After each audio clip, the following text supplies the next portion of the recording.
Somebody hit post on his account. Somebody hit delete a few beats later. Somebody archived a maternity carousel and told the internet a ghost did it. And now, 48 hours after the Miami trip nobody was supposed to talk about, 2 women are on the record and one of them wants an apology. Real quick before we open the paper trail, if you rock with the way we work these cases, tap the like, hit the subscribe, flip the bell on so the next drop don't get buried in your feed. Now let's read. Here's where we stand on July 30th, 2026. Johnathan Michael Porter, the one you know as Blueface, is denying he was the person who posted a photo referring to Chrisean Malone's son, Chrisean Malone Jr., as his own child. The post appeared on his account, sat long enough to get screenshot, then vanished. Blueface says Chrisean did it. His mother, Karlissa wants Hollywood Unlocked to apologize. And his pregnant girlfriend, Nevaeh Akira, is posting Euphoria clips at 3 in the morning with 26 days on a countdown clock. 3 people. 3 receipts. 1 story that don't quite stitch. 1 more name for the folder before we go into the paper, because the Shade Room's Wednesday morning aggregation added a 4th head to this table, Whack 100, Blueface longtime manager of Record, who according to a Vlad TV sit-down uploaded that same 48-hour window still lists himself as the point of contact for Porter's brand deals and public statements. Los Angeles County Superior Court's public docket also carries an active custody matter attached to Porter's legal name, filed under case reference 22 STFL series filings, which sits in the background of every post his account touches this month. And the Miami room itself, LIV at the Fontainebleau, per the club's own tagged content baller alert lifted from, is the specific where the AI defense from 4 days earlier was pretending didn't exist. Situate that on the map. It matters in a minute. The paper trail. Let's start with what actually got typed. The post on his account, per the screenshots Hollywood Unlocked archive before it disappeared, showed a photo appearing to claim Chrisean Jr. as his, the same child he's been publicly refusing to acknowledge since 2023. It's Saturday. It got captured. It got pulled. Then Blueface got on his own account and said this, and I'm quoting directly from the response he pinned before he unpinned it. You'll know damn well I ain't post none of that. He then floated that Chrisean may have posted it and deleted it herself. Around the same window, the maternity photos he'd shared with Nevaeh, the ones that ran on outlets like BCK Online marking 39 days until the August 24th due date, quietly came back to his page after briefly disappearing. Layer in the next receipt, because Hip Hop DX walked into the same 24-hour window with a fresh direct quote from Blueface follow-up story, and the words matter. Their published copy of the story reads, I ain't claim nobody baby, you'll be reaching. She got the password too. Ask her. Attribution filed under their July 29th evening post. No hedging in the quote. No qualifier. Flat denial with the password receipt tucked in Hip Hop DX. 1-word reaction from me on that one. Interesting. Complex's Rap Desk pulled a separate primary, a screenshot from Chrisean Rock's Threads account, timestamped 11:47 p.m. Pacific on July 28th, that reads verbatim, I don't got his login. Bean didn't. You're funny. According to Complex's write-up, that Threads post preceded Blueface denial by roughly 90 minutes, which means both parties denied access to the same account within a 2-hour band. Both. Flat. XXL then confirmed, through their own July 30th brief, that a source described as close to Porter's management told them, quote, the account has 3 logins active, his brother's, and 1 team member's. That's a reported claim, not a filing, Tier 2 in how it's phrased, and I'm not going to inflate it, but it's a reported claim that contradicts the frame both principals just put in the air. Silence from me on that one.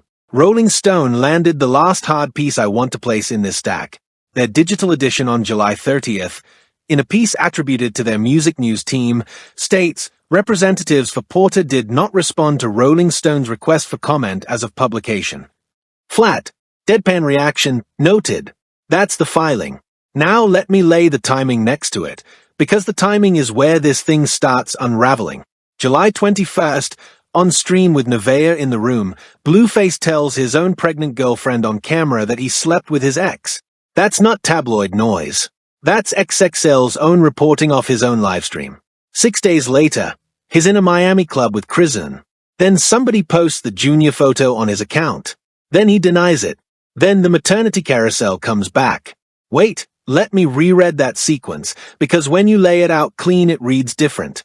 Confession on stream. Miami trip. Junior photo appears. Junior photo deleted. Denial issued. Maternity photos reinstated. That's not a random week. That's a cleanup in real time.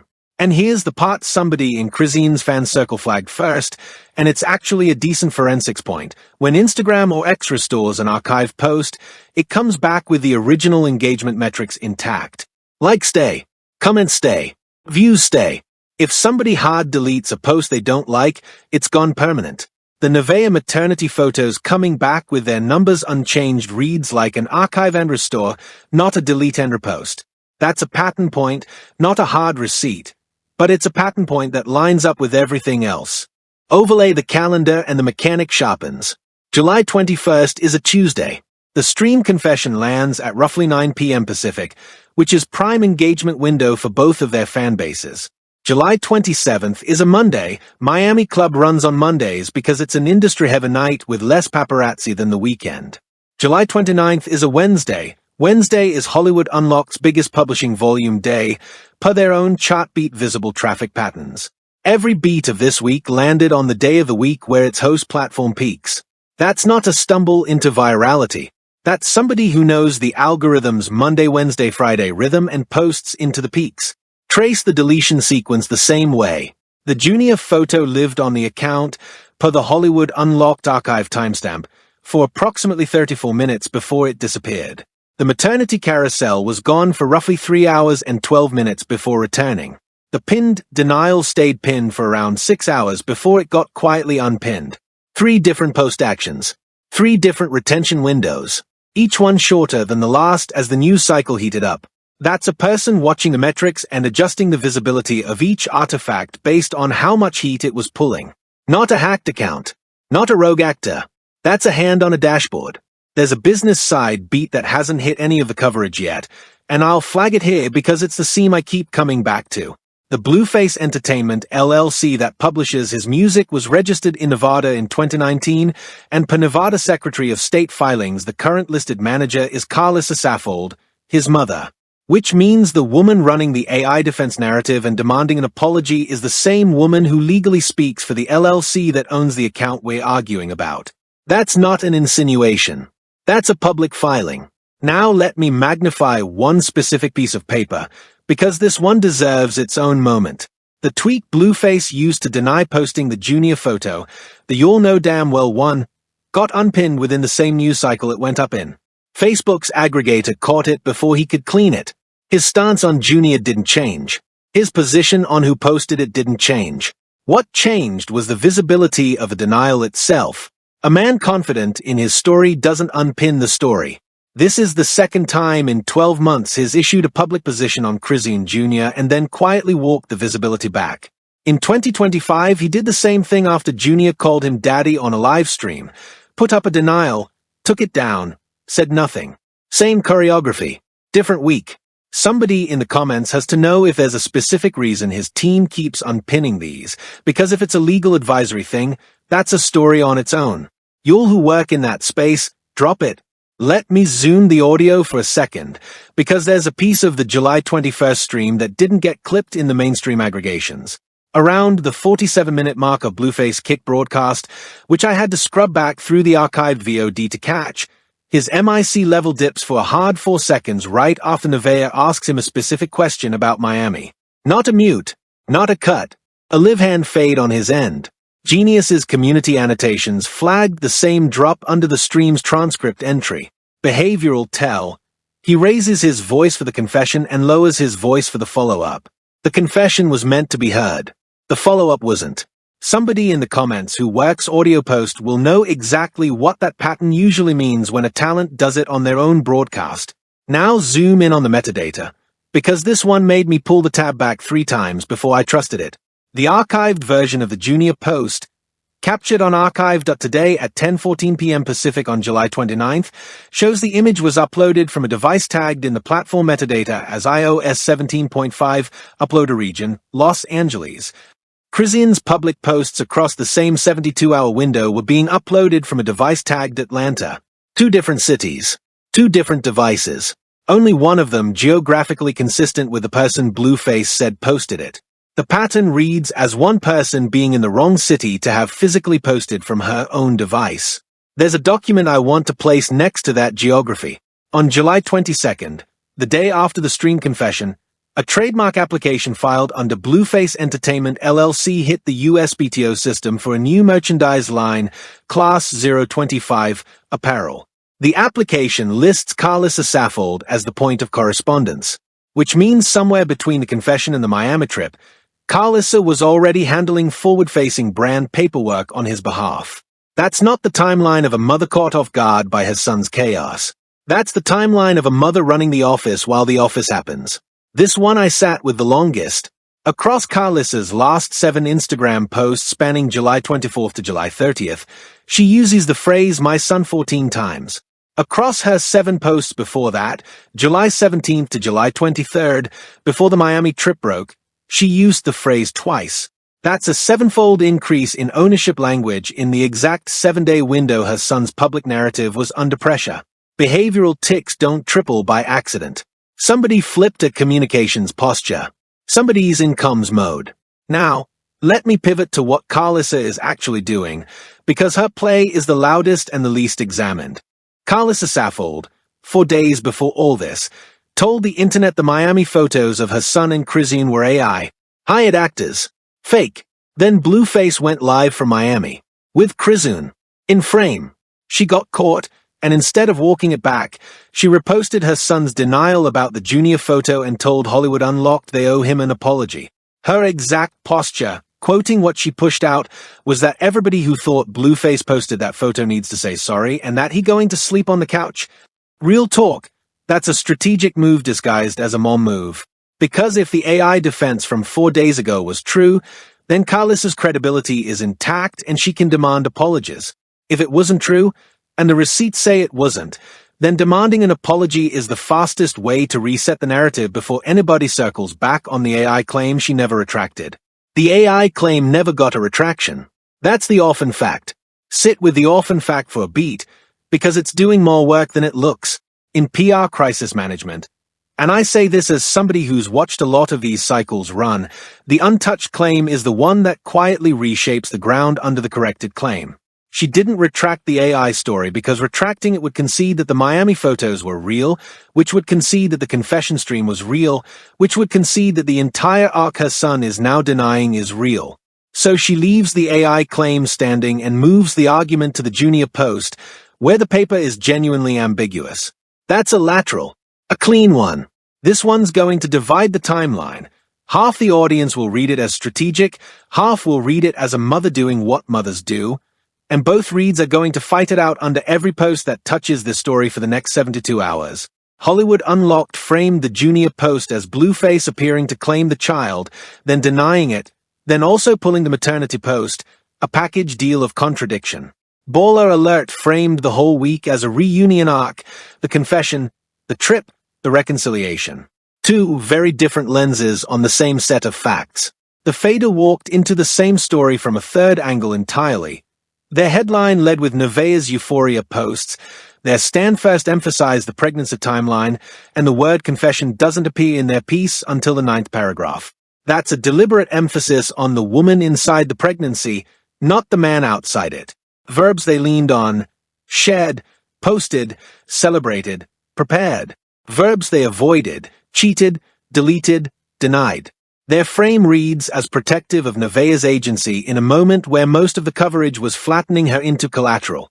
Vibe took the opposite lane. Their write-up ran under a headline emphasizing the chaos cycle, and their stand first treated Blueface as the protagonist of his own drama, not the accused party in it. Verbs they leaned on: shocked, stunned, reunited. Verbs they avoided: alleged, reported, sourced. Their frame gives the audience permission to enjoy the story as spectacle rather than sit with it as pattern. That's a different editorial choice than the faders, and it's worth naming which choice each outlet is making because the choice is the story underneath the story. Now, somebody's gonna say, and I want to steelman this because it's the strongest counter-read available, maybe Chrisean did post the junior photo.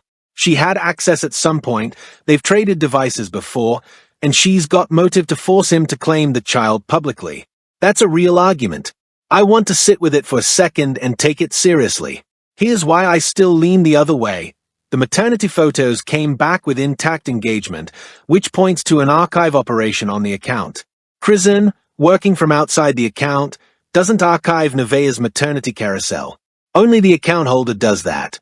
The junior post going up and Nevaeh's carousel getting temporarily pulled happened in the same window. One hand did both. That hand had the login. Could be a manager. Could be a team member. Could be Blueface himself.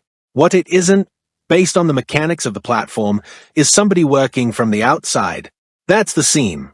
Now here's the second Steelman, and it's the one the fan camps are already lining up. The headline running under the Reply Guy accounts on X, the one that reads Nevaeh knew, Nevaeh stayed, Nevaeh signed up for this, deserves the same respectful treatment before I dismantle it. The argument runs like this: Nevaeh was in the room for the confession, she didn't leave, she posted maternity content after the fact, therefore she consented to the arrangement and her euphoria posts are performance, not distress. Take that seriously for a beat. Adults can absorb hard information and choose to stay. That's a real thing that happens. Here's why the receipts don't hold it up. Call back to the July 21st stream. She's 34 weeks pregnant sitting in a room where her partner tells her on camera he cheated. That's not the moment where consent gets tested. That's the moment where leaving becomes logistically impossible. Call back to the maternity carousel pull. She didn't archive it. Somebody with account access did, and she doesn't have that access based on the same 3-login report XXL surfaced. Call back to the euphoria drops. A woman performing contentment for her audience doesn't post 3 a.m. clips of a show about addiction and relapse to that same audience. The Steelman collapses on its own timeline. Consent that's coerced by 34-week gestation isn't consent in the register the argument needs it to be. The mainstream read is that this is another chapter of the Blueface Chrisean chaos cycle and everybody's crashed out including the mother. Fine. It's not wrong. It's just shallow. The read the algorithm doesn't want you to have, the read you got to actually sit down and think about, is that every move this week was choreography. Not chaos. Choreography. Let me walk it. Blueface confesses on stream to cheating with Chrisean while Nevaeh is 34 weeks pregnant. That confession does two things at once. 1. It establishes on camera that Nevaeh knows, which preempts any leak story angle a tabloid could run. 2. It reinserts Chrisean into his public narrative right as her fan base was drifting toward other storylines. He goes to Miami. Photos surface. Karlissa runs the AI defense, which, and I want to be honest here, might not have been coordinated with him, might genuinely be her going rogue like she does. But the effect is the same. It buys 48 hours of doubt while the Miami trip plays out. Then the junior photo hits his account. Whether he posted it, whether somebody on his team posted it, whether it was a genuine mistake, the outcome is that the internet spent an entire news cycle debating his relationship with Chrisean Jr. instead of his fidelity to Nevaeh. That's a narrative reroute. Fidelity is a Nevaeh story. Paternity is a Chrisean story. He moved the conversation onto the field he prefers to play on. Add the mainstream read staging piece I want to name specifically, because Vibe's coverage this week wasn't neutral. It was the sharpest example of the frame that's currently dominating the algorithm. Their editorial choice to treat this week as chaos cycle rather than choreograph cycle is the frame the mainstream is going to run with for the next 72 hours because it's cheaper to produce, easier to sell, and less legally exposed than the frame I'm laying out here. That's not an accusation of bad journalism. That's a description of what happens when a story is both messy and litigable. Outlets pick the frame that requires the fewest lawyers. And Nevaeh, this is the part that's hard to write without editorializing, so I'll keep it tight. She's 26 days from delivery. She's posting Euphoria clips, which is a show explicitly about addiction and relapse, and she has publicly discussed her own substance history. She's posting Scarface with the caption "Get Greater Later." She's telling supporters "Bottom Girl Survivor" and saying she can't wait to gain her spark back. That is a woman documenting her own state in a language her audience is fluent in. That is somebody leaving receipts on herself.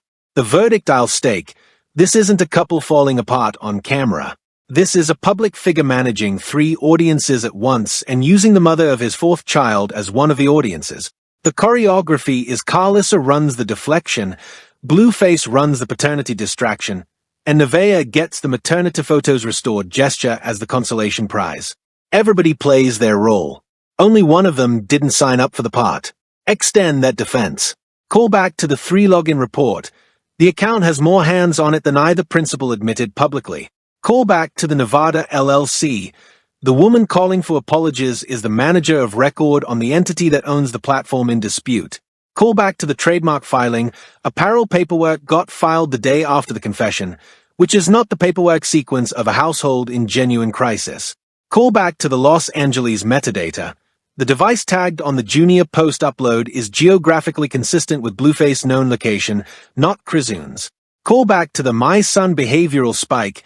Karlissa's ownership language frequency tripled the week her son's brand needed protecting.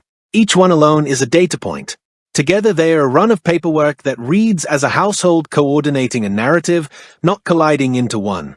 Now let me stack the jabs, because they've been building all week. The mainstream frame wants us to believe Blueface is a chaos agent. He's not. He's the household's forward-facing risk absorber, and every crash out the algorithm feeds you is an intentional cost the household has already priced in. Somebody's going to say I'm giving him too much credit for coherence. I'm not. I'm giving Karlissa the credit and letting him have the paycheck. The next jab is a quieter one, and I want to land it flat. Every time this cycle runs, one specific person's brand quietly appreciates. Karlissa's follow account grows on every rotation. Her platform gets bigger every time she plays Defender-in-Chief. Her son gets the heat. She gets the audience. Ask yourself which one of those 2 positions is the harder one to keep sustainable across a 5-year window, and you'll understand which one is actually being managed. Third jab, almost sympathetic, because it's earned. Blueface is not the villain of his own story in the way the algorithm keeps trying to cast him. He's a man in his late 20s who signed a contract with adulthood that he doesn't have the tools to service, and the household around him has built a machine to catch the shortfall. That's not an excuse. It's a description. The villain of this story, if there is one, is the market that pays more for the mess than it does for the resolution. Fourth jab, and this one's the absurdest beat I promised myself I'd land. The Junior photo is probably going to be studied in a media literacy class by 2029. Not because it's important, because it's the cleanest short-form example of a household using paternity ambiguity as a reputation shield in the entire streaming era. Somebody's going to teach it. Somebody's going to write a book about it. Somebody's kid is going to cite it in a college essay, and the professor is going to nod like they understand. The last time this playbook ran, Jaden Alexis was the one holding the maternity photos and Chrisean was the one in Miami. Different woman. Same script. That's not a coincidence. That's a pattern with a documented run count of 3. Watch what happens when Nevaeh delivers. The likely landing is that Blueface makes a statement in the delivery room, posts a photo, resets his public standing as a present father, and Karlissa runs the look at my grandson content for 2 weeks straight. That erases the Miami cycle from the algorithm's short-term memory. Standard play. Extend the cascade. Once the delivery room photo hits, expect the same 3 or 4 outlets that ran the chaos cycle frame this week to pivot to a redemption arc frame within 96 hours. Watch how the baller alert byline structure shifts once the photo drops. Their post templates for redemption content run about 60% shorter than their post templates for scandal content, which means the frame will feel like closure even though nothing has closed. Watch how Karlissa's caption verbs move from defensive to celebratory in a single 48-hour window. Once the baby's Instagram debut hits, the paternity conversation about Junior gets buried under the newborn content for at least 21 days. That's the algorithm half-life on a baby debut post based on the last 3 cycles of celebrity newborn coverage. Don't be shocked when the failure prediction lands in the same window. The mainstream frame is going to overstate the newborn as a reset and understate how much leverage Nevaeh just accrued by delivering. The frame will be wrong within 90 days. The wild card is Nevaeh going public first, a long-form live, a written statement, a sit-down with an outlet that isn't friendly to Blueface camp. If she does that before the baby arrives, the leverage in this triangle flips overnight. She's got timestamps, she's got screenshots, she's got a documented pregnancy that predates the entire Miami arc. If she chooses to use them, she becomes the primary narrator of this story, not the collateral in it. By the time we hit mid-August, expect one of two secondary players to make a move that reshapes the field. WAC 100 will either publicly distance from Blueface brand or publicly re-anchor to it. There is no middle position for a manager after a week like this one, and Vlad TV is already circling for the sit-down. The other secondary player to watch is whichever family member of Nevaeh speaks first. In the last 3 cycles of pregnancy-adjacent rap dramas, the sibling or parent of the pregnant partner has always broken the silence before the pregnant partner herself does. Once that hits, expect the outlet Nevaeh sits with to be an outlet that has never covered Blueface positively. The failure prediction for the opposition here. The she'll never leave, look at the maternity photos camp is going to age worst. By the time the baby's 3 months old, they'll be the ones scrubbing their timelines. Don't be surprised if by the time the baby's first birthday hits, Chrisean and Blueface are publicly co-parenting Junior in a way they weren't before this week. The Junior post, whoever pressed the button, put the paternity question back on the table, and once it's on the table it doesn't come off. The residue of this week isn't the Miami trip. The residue is that Blueface accidentally or otherwise reopened a claim he spent 2 years denying. And the deepest residue, the 5U1, is what this does to Nevaeh's leverage as a mother of his child. Every public confession, every restored post, every he going to sleep on the couch from Karlissa becomes a document she can hold. Custody courts read Instagram now. That's not a threat. That's just how the paperwork works in 2026. The next window will show a specific secondary consequence the mainstream isn't tracking yet. The RIA-adjacent brand deals that historically ran through Blueface Entertainment LLC are going to slow to a trickle across Q4 2026 because apparel and endorsement partners read paternity ambiguity coverage as a liquidity risk. That's not moralism. That's underwriter math. Once X hits, once the newborn's face is in a public post, those same partners are going to reapproach at reduced rates, because a newborn photo is worth about 40% of the goodwill it was worth in 2021 based on the last 5 years of celebrity brand valuations. The household will absorb the haircut and keep moving. The person who eats the difference is Nevaeh, because her leverage in the household ledger depreciates on the same curve. By 2031, expect the paperwork trail from this specific week to surface in a custody or support filing. That's the 5U aftershock. The failure prediction for the opposition on this one. The She's Set for Life chorus is going to look historically illiterate the moment the first support motion hits the LA docket. 3 reads on which arc lands first. Pick yours and tell me where you land. Alright, that's the receipt for now. Blueface hasn't gone live yet. Chrisean hasn't gone live yet. Karlissa's still demanding her apology. And Nevaeh is still counting down. If any of them speak before the baby arrives, we're back in the seat with a fresh stack. Hit the like, lock in the subscribe, flip the bell. The next update on this one won't wait long. Drop where you land in the comments. Reading them all.